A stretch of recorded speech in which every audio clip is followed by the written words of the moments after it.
Hey, there you go. This is what should be done by one who is skilled in goodness and who knows the path of peace.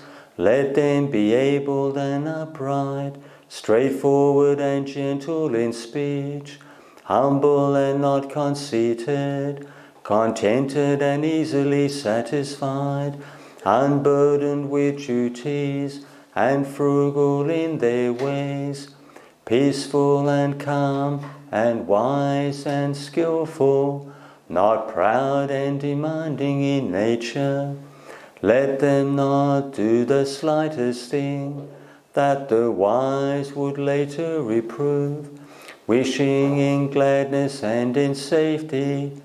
May all beings be happy, whatever living beings they may be, whether they are weak or strong, or meeting none, the great or the mighty, medium, short or small, the seen and the unseen, those living near and far away, those born and to be born.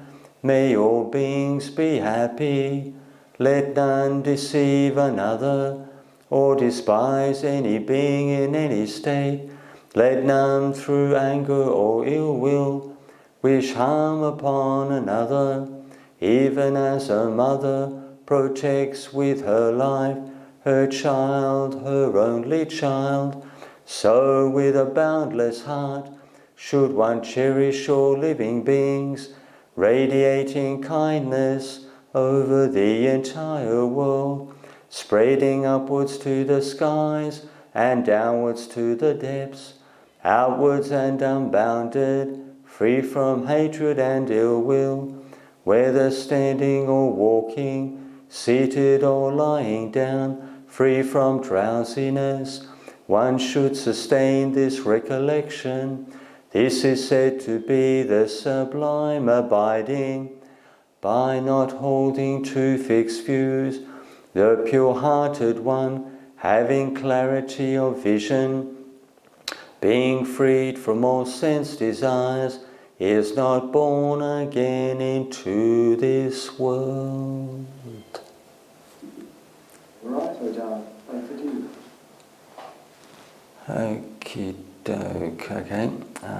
Alright, so I'll start with a little talk and then we'll move on with the meditation. Meditation-based talk. So, okay, so when we look at the human experience, you don't necessarily need to be Buddhist at all to be interested in meditation. You can be almost any type of person in the world. Corporate executive, you could be a Muslim person, you could be some incredibly rare religious spiritual group at the back of the boondocks in any part of the world. So, but in essence, that people are drawn to meditation for say like specific reasons, specific purpose. And that usually orientates around maybe a deeper understanding of themselves and the world around them. And if there's somebody who's incredibly maybe deep, somebody who's got a deep, profound personality, may be interested in comprehending the meaning of life on an ultimate level. And so we come to meditation practice for different reasons. To deal with maybe just everyday stress, duties, responsibilities. Raising children, being able to focus at work, and there could be dozens and dozens of reasons why people want to get involved with the meditation practice. So. But even meditation practice itself is quite simple as say like an emotional, sort of like as a physical emotional process. It's quite simple in its nature. But you could easily see 15, 20 say benefits over time, because the meditation goes through you from the surface level and then deeper into one's personality into one's nature, and it starts to smooth off the rough edges and smooth off the problems and the difficulties and the things like impatience and probably potentially anger or lack of understanding or whatnot. So it rounds off. It's like the pebble in the stream. It tends to, over time, number of years, it tends to smooth the person's character off the rough edges. So you get a more kind, patient, refined, say, human being whose inner qualities other people around them tend to notice, quite quickly, usually within about 5 minutes or so. They're not the average person, because anyone who meditates, regardless of their religion, background, people can tell the difference between them, their character, and mainstream people quite quickly. When you need to, you could get a non-religious person whatsoever, and have them spend 5 minutes with a meditator, and then 5 minutes with a person who doesn't practice at all, and the mainstream person would see the difference quite quickly. Because there's qualities, that you don't see that often in the general population, because one has to put the work into to get a refinement of personality, to see change, to really see deep changes in character over time. You've got to put the work in, tens of hours, hundreds of hours, as the years go by. And but in essence, it's every single sit or walking meditation, every 5 minutes of mantra meditation. It's all another drop, another cupful of water in the barrel of life, and so we see a gradual improvement in a deep way of one's personality, one's nature, because in essence that the Buddhist practice aims at the full purification of consciousness, and naturally it may take several lifetimes to reach that kind of experience, but every 5 minutes of practice is worthwhile, and you don't lose that. You don't lose that very, very easily. Even if a person only did 5 minutes a day, their family members would easily see a difference. As the weeks, from 1 week. I say to be really accurate, say like 1 week, every week or two, you would definitely see a change in that person's their attitude, their behaviour, the way they treat other people, in that kind of time span. Because they're the people who know them, who associate with them on a day-to-day basis. So, and in essence, that. So you've got a multitude of benefits, and not only on the emotional level, sort of like a feeling-based level, but the ability to, even academically, the ability to sustain attention and to understand things, to understand the world around you, to understand other people, the ability to sustain attention when one is studying them, because even the students that we know connected with the monastery, they can usually last at least another 50%, 100%, with the time duration when they're in the library at uni, or they're on the books, or they're getting prepared for an exam. That even that 5 minutes of meditation a day, the benefits could outweigh just such a short duration. If you're able to add another, it could be even 30 minutes, or even an hour on the time that one is one needs to study. So you get value. So what would you call it? Get bang for your bucks, so to speak, many different ways. Okay, so let's think now. What can we do? What I'll do, maybe just a slight change. I'm a big fan of this dark colour meditation, but many of you would probably be familiar with this by now. But what we'll do is we'll look at characteristics within one's personality. So what we'll spend, say, at least several minutes on specific areas of one's character that one needs to give a boost to say increase the support. I mean, all of us have strengths and weaknesses within the personality, so one should focus on those areas which need to be say like improved and given a boost. So, say for example, it could be something like a person could be something like there could be maybe a person who suffers from maybe negativity or depression or anger. It could be like it could be something like even on the compassion level, may I be happy in world and free from anger and depression. Or you could have a person who's very impatient, or a person who's intolerant, a person who has very, very strong views and opinions. So on the compassion side, like, may I be free from a certain type of affliction, a certain type of drawback within the personality. And on the loving kindness side is may I have specific qualities, may I have happiness, contentment, peace, tolerance, patience. May I have these specific qualities which are fruitful and beneficial, and may I be free from, say, painful or unhelpful or uncomplimentary qualities within the personality. So, like, you can get a feeling for what I'm talking about. On the loving kindness, the metta, the compassion side. So you formulate the sentence.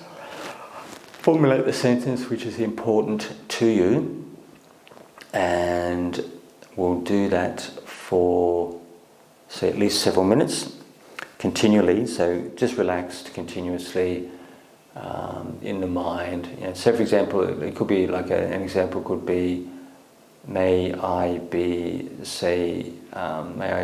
contented and positive and free from all, say, irritation and could be impatience. Whatever you feel within your personality needs to be brought into balance with the positive affirmation and then the freedom from any kind of affliction.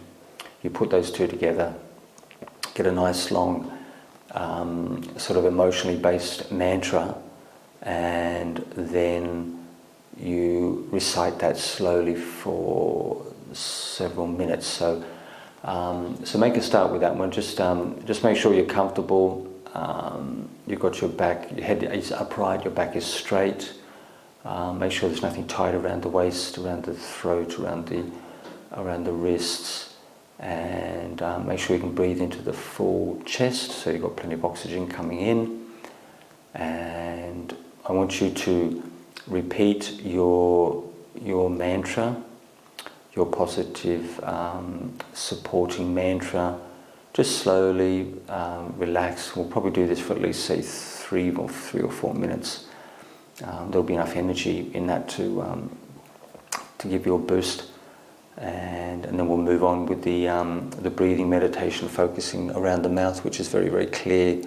The feelings are very, very strong. So we'll start with this positive mantra, and then we'll move on with the breathing meditation. So just close your eyes and then just repeat your mantra of choice with the words which are important to you, just silently in the mind for the next, say, at least 3 to 4 minutes.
Okay, now we'll move across to the breathing meditation. So I want you to focus on the feelings around the mouth, and the reason why we do this, because it's very clear, very sharp. There's many sensations in that area, and so it's very easy for the vast majority of people to follow. And so, in addition, so as you're breathing in and out, focusing on the mouth, you'll feel the breathing right on the edge of that point on the periphery.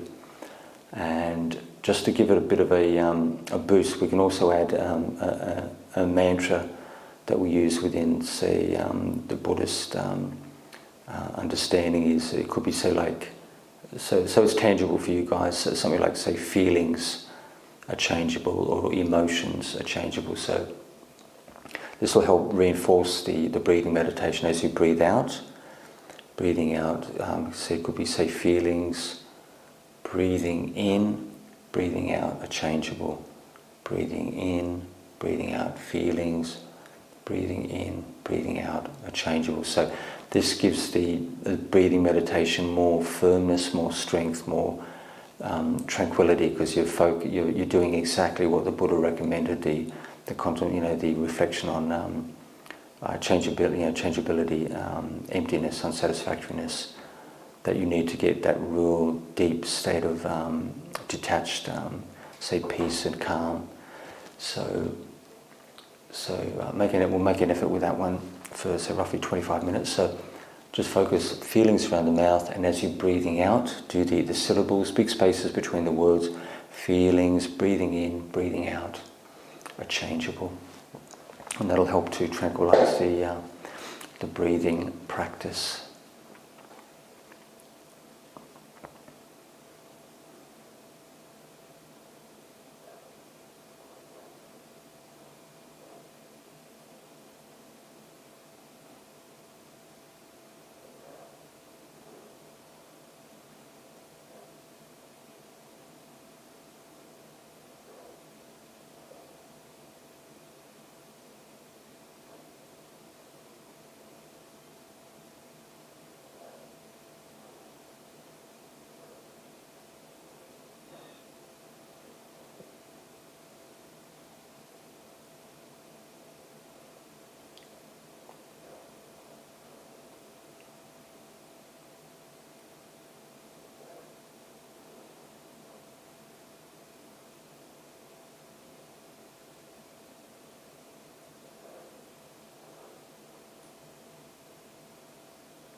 So in the beginning stages of the meditation, just try to sustain your attention as best as you can to reduce the wandering, the movement of the mind initially.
So with this initial effort to bring one's attention back to the meditation object will only be effective up to a point. Just bringing attention back again and again and again has like a workable limit. And what you really need to do is to develop one's understanding, one's insight of essentially like one's thoughts, one's feelings, views and opinions, because you really need to understand your personal experience in order to let go of, say, especially like thinking activity. How can people expect you to let go of anything if you don't really understand what's actually happening there, what one is going through? So, especially the key thing is emotions. You really need to understand emotions, because that's the energy which drives your thinking process. It may be very, very refined, but you have to question this. If you think excessively about a person, a place, work, one's children, you have to ask yourself, like, why are you concerned with this? And you just keep going into it more deeply, and reduce the the clinging, the attachment, the holding on. One has to understand what one's going through in order to let go effectively in the long run. So you just stop for whatever, say 30 seconds, just analyse and come to an understanding of a particular feeling, a mood, a mind state, and after that's complete, then you go back to the breath meditation, and then maybe 5 minutes later come back and do some more reflection, and then go back to the breathing meditation. So you get a better balance between the peaceful meditation and the development of insight, which is the thing which really frees you in the long term.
Okay, so we're coming towards the end of the meditation. So just see if you can see any changes from beginning to end. And I'll ring the gong 3 times so you can open your eyes when you're ready.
Do any of you guys have any questions at all on the meditation?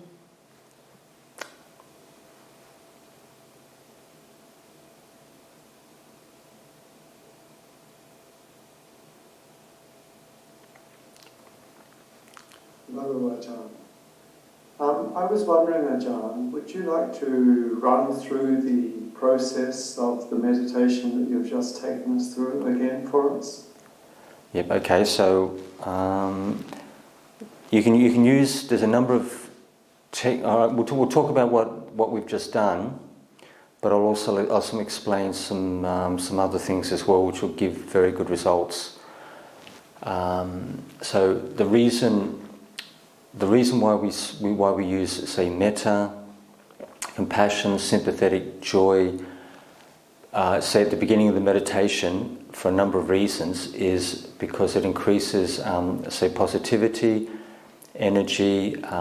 It counteracts a number of the obstacles that the people get right at the beginning of the meditation. Things like restlessness, discontent, maybe a little bit of irritation. You know, everyone's got their own little bits and pieces that they have to deal with, but the metta, compassion, sympathetic joy tends to be reasonably positive, energizing, and it helps to tranquilize the mind a lot more quickly. You know, so when you're sitting for 30 minutes or an hour, you know, some people may only have half an hour or even 5 minutes, but in essence that it allows you to settle down a lot more quickly. And you know, it's almost like a small, like a preliminary blanket meditation, just to prepare yourself for the main practice. And the reason why I put emphasis on this the anicca principle, which is I do a lot of, I do for hours every day, is it helps to reinforce the peacefulness, the tranquility, and it helps to increase, say, detachment and letting go. Because if you have this kind of attitude that within, like, your experience, you know, both internally, externally, is changeable, of the nature to change, that you don't tend to grasp and try to hold on to these things too firmly, because, you know, anyone who's realized. So any one of the anicca, you know, the changeability, the unsatisfactory, the emptiness, you know, on a universal level, you know, on a very, very profound level, has very, even at the first level of enlightenment, the level of attachment to the world is incredibly weak. You know, this is one of the observations with anyone who's at the Sotapanna level, is they automatically, due to the elimination of the 3 lower fettles, the 3 main areas of attachment in the mind, at the first level of enlightenment, they have the ability to access, quite profound meditation quite quickly. They don't struggle, as a Sotapanna, someone who's realised enlightenment. This is the test. Anyone in the world can say. The monastics have to be very, very careful with these particular rules. But anyone in the world can say they're enlightened.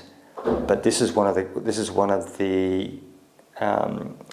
tests. One of the obvious tests is the ability to access profound meditation, to access the jhanas, and also the insight which accompanies that level of samadhi, because the insight tends to flow almost effortlessly. Everyone has to make an effort with insight practice, but it's something which comes very, very easily.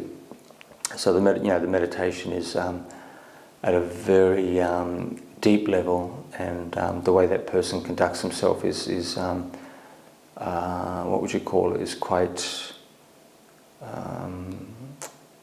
They really stand out. It's quite deep. The person, the level of morality, the way they conduct themselves, the way they think, the way they walk and talk. They're not like the average person in society. So, just getting back to my original point, it helps to prepare the mind and keep the mind. Tranquilized, because every single one of us have attachments in the world. We have stuff, we have responsibilities, we have business, we have our work, and so you reinforce the level of detachment and letting go, and so through the course of the sit, whether it's 5 minutes, 30 minutes, an hour, keep reinforcing that that letting go on a psychological level with this changeability principle. You can think of 101 things, much more, hundreds of things you could consider which are changeable in nature. But if you really want to see firmness, but you've got to be a bit more. You don't do this kind of practice for long periods. You only do it for maximum 5 minutes at any time with the lay disciples. Is the contemplation of the earth element and the contemplation of death. If you really want to get peaceful, faster than almost any other technique, the loving kindness is quite effective. Changeability is quite effective, but when you start doing earth element on the body, say head hair, body hair, nails, teeth, skin are changeable. It could be like teeth. Teeth are earth element. We're doing earth element on the 5 component parts of the body. If you really want to see tranquility really, really fast, you do earth element on the body, head, hair, body hair, nails, teeth, skin are earth element. You can just do one at a time. Teeth, the obvious one. Teeth is earth, or teeth is earth element. And you can experiment with that one, but only for 5 minutes at a time. You've got to be careful with those practices because they're quite heavy. Or you do, this is not everyone's cup of tea. I don't usually teach this kind of stuff with the lay disciples very often, but if you really want to see results very quickly, where you don't have to want to wait 30 minutes, an hour, 2 hours to get a decent sit, to see some real tranquility, stability, firmness of mind, and then you do the death mantras. Death is near, death is sure, death will come, or death will come to me. So you do these very, very firm mantras for no more than 5 minutes at a stretch, and it's really, you want to see tranquility in the shortest possible time, because some of you guys don't have a lot of time to work with. You don't want to be sort of battling, excessive thinking and excessive feelings, and it was absolutely. I started to introduce a little bit of metta. I started to do the metta again today, but this earth element and these little mantras with earth element, with the contemplation of death. These little mantras they just trump everything.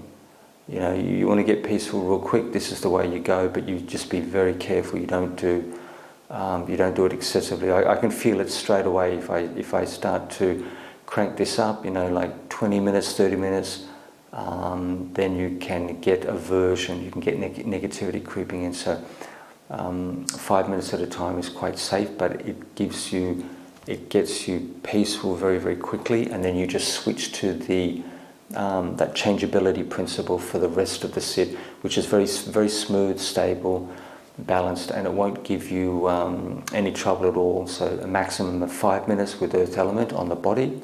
Could be even things like heart, the physical heart, or even the liver, kidneys. But things like head hair, body hair, nails, teeth, skin, you can see them. They're tangible. They're not, you know, they're not like really unpleasant aspects of the human body. So you keep it nice and simple, and then those little mantras on death. But it will get you results very, very quick, faster than anything else. So sometimes I mention it here and there, but I don't teach this kind of stuff with the lay disciples, you know, like extensively. It's good in to a small degree, but you don't go overboard with this kind of thing. It can be a little bit too heavy. But yeah, so the anicca principle can work quite well. You can do it You can do it for several hours a day. You could do it just one little mantra. You can do, you know, if you really want to, if you feel that you're a real meditator, you want to get good results, you just do these, the anicca mantra, the changeability. Feelings are changeable, consciousness, perception, views, opinions, personality. Could be 101 things are changeable in nature. You know, that little mantra. You can do it, the mantra complete, say consciousness is changeable in nature. You do that once every couple of minutes, and you do it all day and night. You do it 18 hours a day. If you think, you know, if you're really, really interested in meditation, and you want to accelerate this practice, even though you could be working, you know, you could be working 10, 12 hours a day. You know, we've got people who work 12 hours a day, 7 days a week, but they're still interested in Dhamma. So it gives you the ability to do this, but you're able to work, you're able to think and work at full speed without like a slowing down, without compromising one's brain power, one's faculties, and so, you know, because some of you guys, you know, you've been practicing for 20, 30, 40 years, so you know you understand very, very clearly that you don't want to, you know, you don't want to mess around, you don't want to waste too much time. So this will give you that ability, you know, very, very light, like baby samadhi, but 18 hours a day, 7 days a week, and you'll be able to function without difficulty under any condition. But it will accelerate your practice like you won't believe, because, you know, if you know, all of us, you know, have got absolutely, we can't be sure how much time we've got left. Most of us are reasonably safe. We may have 20, 30, 40 years. Some of us, we may be marked for death. We could be, you know, 6 months, 12 months. You know, we have people with cancer. We see people with advanced cancer on a weekly, but every couple of days, twice a week. Someone who's got really, really serious cancer. You know, if you're that kind of person, you feel you're a Dhamma practitioner. Even if you're not a practitioner, it gives you the ability to really help ground the mind and help develop the mind on Dhamma principles in a comfortable way with the time we've got left. Because with all of us, we really, you know, time's quite precious. We really don't know how much time we have in the long term. Just being a monk or nun doesn't make any difference. You know, you can get whacked just like everyone else. We've seen it several times, even with monastics. So, you know, it's a good approach, and because when it comes time, or when you approach the end of your life, you won't have too much to be worried about, to be concerned. You're not going to be like kicking and screaming just because someone tells you you've only got maybe a month to live or 3 months to live, which can happen. If you have use that kind of approach, it will put you in a very, very secure position, a very secure rebirth. You'll go up the scale. You won't drop. You won't drop to the lower realms. You go to the Devaloka realms, and where you have incredible lifespans, hundreds of thousands, millions of years as a minimum, and you could easily, without even sweating, easily break through to the Sotapanna level, and you could go right through to the full Arahata and finish completely from that next life. If you're already grounded in Dhamma, you can find teachers in those worlds, and with the time that you have, the time spans you have, you could finish completely and bring the path to a complete end, realistically. Did anyone have any other questions at all? Yes, thank you, Ajahn. That was a journey. Thank you. Would anybody else like to make a comment or ask the question? Please feel free.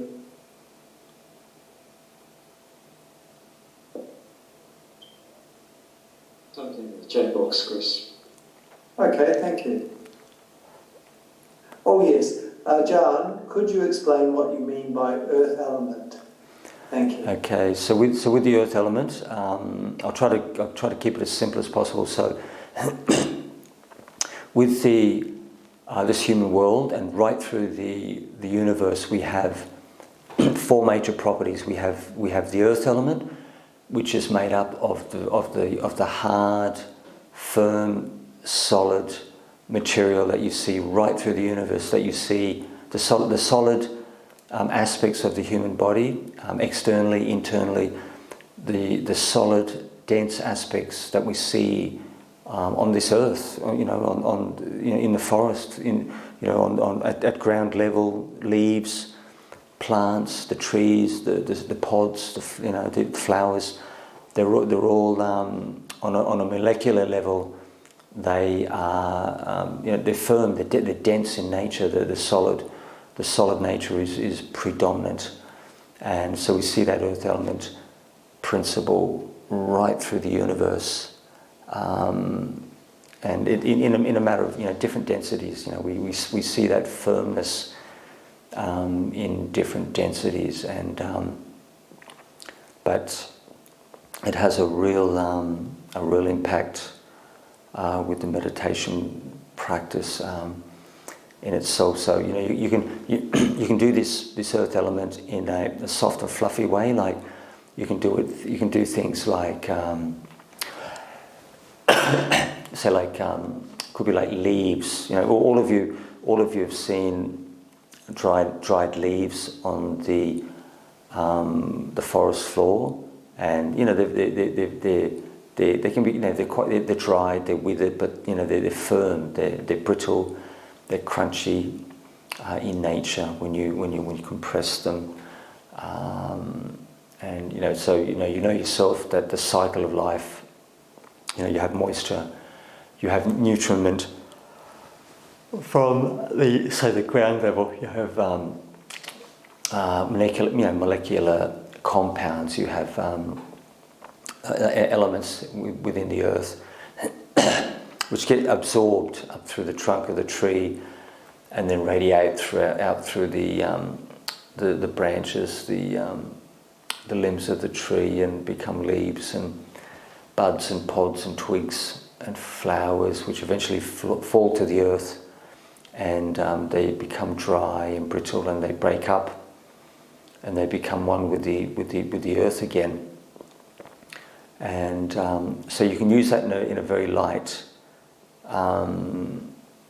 fluffy fashion. Because some of you guys have quite well educated. You may be educated within biological sciences, the chemical sciences, physics, and whatnot. So you've already got a tangible sense for certain areas, and you can bring that to mind.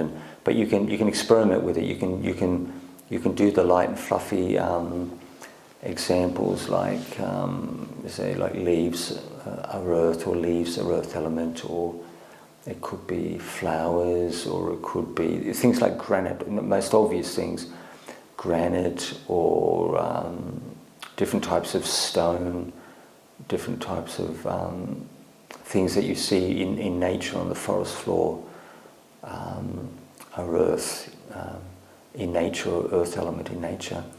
And then you see the quality of the meditation, how tranquil the meditation is, and you'll get, to be comfortable, you can start with that kind of approach and then just feel it out. But if you really want to see detachment with thoughts and feelings, with this thinking mind, this mind which thinks excessively, very, very strong set of emotions, strong emotions and feelings, which just keep spinning and spinning and spinning in the mind. And if you feel that the earth element with the soft and fluffy, method and natural things in nature is not firm enough, then you go to the body, because that's where the real attachment, that's where you're really clinging, because your thoughts and feelings, the things which increase your those are the things which add to your sensory experience. So we get through the mind, like say feelings, perception, what would you call it, extended thinking and consciousness, those things which make up the mind are fed by your sensory experience, and they feed your thoughts and feelings and your views and opinions. So, but it's all connected with this body, so that these five senses that I have my experience based in are actually housed in this physical body. The five senses I have are actually transported by this physical body. So the more you detach with the earth element practice, the more you detach from the world, the more you detach, especially this physical body, because that's where we're stuck. That's where we're really, really stuck, is with the physical body and our feelings, thoughts and feelings. Feelings are really crucial, because when you look at Paticca Samuppada, the advanced teaching, craving for feeling. There's that, craving for feeling, emotion. That's what drives our attachments as a human being. Even for material things, it's feeling based. Craving for other people, it's still feeling based. It comes from the mind. The things like even drugs, like drugs and alcohol, craving for drugs and alcohol. You definitely got you may have a physical dependency, but it's also that desire and the craving. It's feeling based to some degree. The physical component is only a part of that. So did that answer the question at all, do you think? How do you feel, Shirley? Would you like to unmute, Shirley? Yes, I think so. Basically you're concentrating when you're focusing on an earth element, whether it's part of nature or your own body, or that's the idea? Yeah. So is it calmer position? Yeah. So as you know, that just do the very simple things. Anything which is firm, which is physically solid in nature, you can choose that as your object. But if you still feel it's not strong enough, if I do things like trees and flowers are earth element, and you look at the quality of the peacefulness, if you still feel the peacefulness is not firm enough, it's not deep enough, it's not profound enough, it's not stable enough, then you've got to go to the body. But when you go to the body, you've got to be careful. You don't do this too much. You don't only fight with the lay practitioners. I mean, I can feel it. I can sense when I've reached the limit with this kind of thing. It's because the monks tend to be very sensitive with this stuff. You know when it's time to stop, because then you get the negativity will start to creep in. So you have to stop at that point. But 5 minutes you should be perfectly safe. You can do, say for example, if you get good results, maybe in the first 5 minutes, then in the middle of the meditation you could do another 5 minutes. But as long as you don't, the bottom line is, and this is the guideline, as long as you don't see, you can get quite peaceful, calm, you get the stability, but as long as you don't see any negativity creep into the meditation, that's the warning sign. That's when you need to stop. Because the body practices are really forceful, and you should only go over the top with this stuff and do hours and hours a day. If you've got upachara samadhi, where you've got the hindrances suspended with access concentration with upachara samadhi, because then you've got the really deep, profound tranquility, stability, freedom from negativity, freedom from aversion, and then you can go to town with this kind of meditation quite safely without running into major problems. Because in the time of the Buddha, the monks were, this is the first meditation that the Buddha taught, and so the monks and nuns had very strong faith in the Buddha. They were doing hours and hours and hours a day, and then the monks were getting very, very negative, pessimistic, suicidal. And there was a mentally ill person in the monastery at that point in time, and he thought it was a great idea to basically help the monks take their own lives, and I think it was something along the lines of speed them and assist them to nibbana, their path to nibbana. That's like the ravings of a schizophrenic. So, and then a number of monastics were committing suicide with the assistance of this person. And once the Buddha saw exactly what happened quite quickly, he told them to stop, and he had them switch to the breathing meditation, which was far more refined, stable, potentially less problematic. It's a more refined object, and it doesn't trigger those very, very coarse, say, forces and energies in the personality.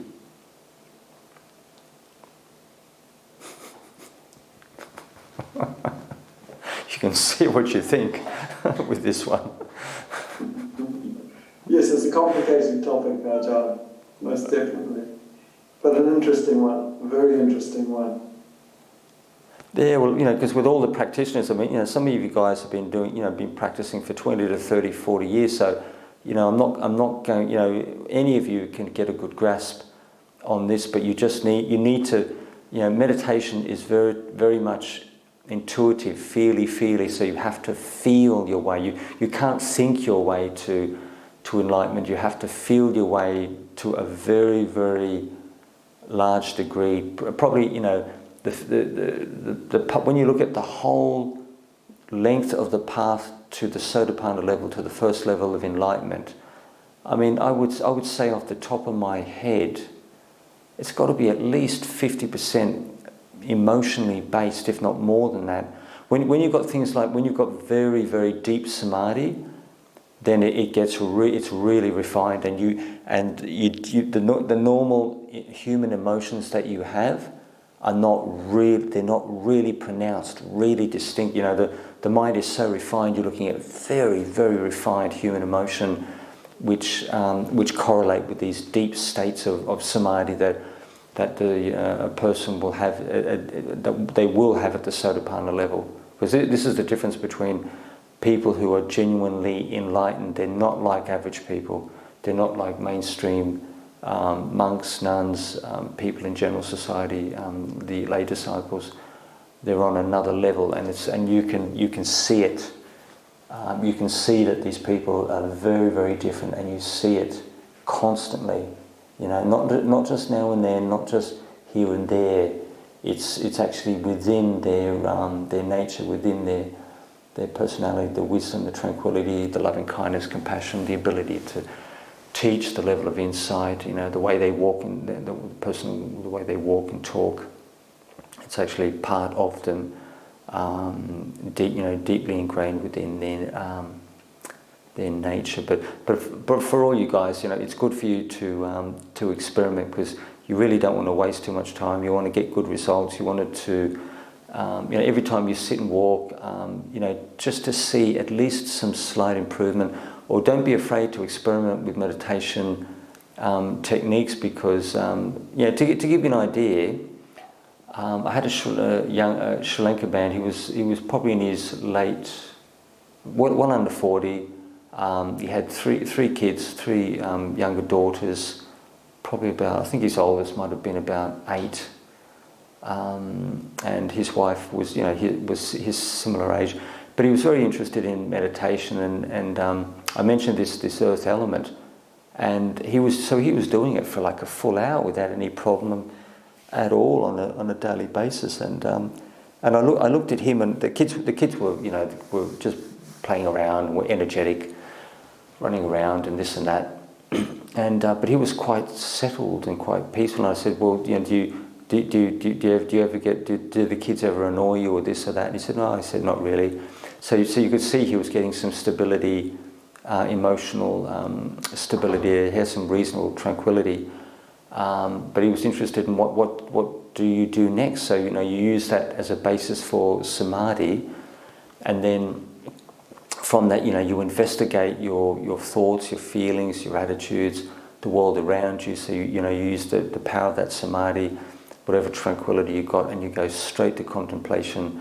Especially feelings. It's really important, because this is the intuitive part of the practice, to understand what's your emotions, because this is what drives the whole direction of your life, and it drives your thought processes, your views and opinions. Those feelings might be quite refined, but it's still the energy which drives your thinking process. So it's good. It's good to experiment, because you really don't want to waste too much time. You may only have 5, 10, 20 years if you're a young person. But when it comes time for you to leave, hopefully that your meditation is in reasonable shape, because that means that if the meditation is good, or as good as you can get it, it means the potential quality of your rebirth will be higher, and then you'll have these incredible lifespans in these happy worlds, with freedom from the affliction of this physical body, and all the difficulties that we see being a human being. You have this fine material body which is not subject to cancers and heart disease and arthritis. So the potential, the real potential to break through and actually finish the path is very, very great from these Devaloka worlds.